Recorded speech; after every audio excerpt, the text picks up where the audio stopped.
I became a Christian through a friend of mine preaching the gospel to me, actually a couple of people.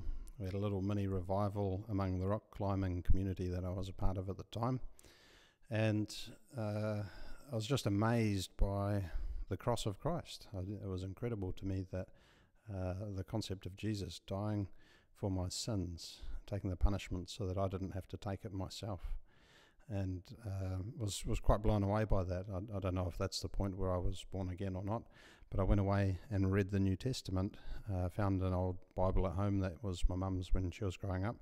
I don't come from a Christian background, but we have a few things like that lying around, thanks to people like the Gideons and such. But we did have, when I was growing up. But so we read the New Testament. I was again amazed by the knowledge contained, the wisdom, the accurate portrayal of reality and human nature, and I just believe this stuff. And one of the guys who had shared the gospel with me challenged me and said, "Do you want to become a Christian?" And I was like, "Well, yes, I can't ignore this. This is true."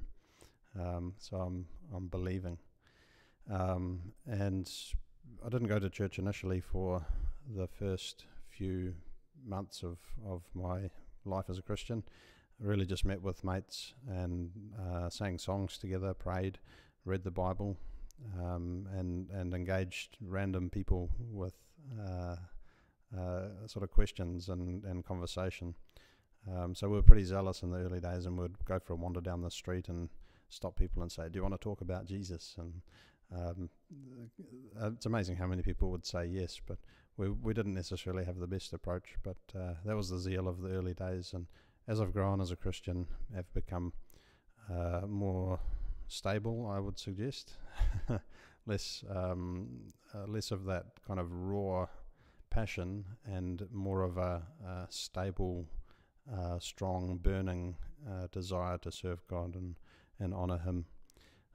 So both burning hot, but one's the difference between that initial fan of flames and a constant kind of desire to serve God with all that I have. So that's how I became a Christian.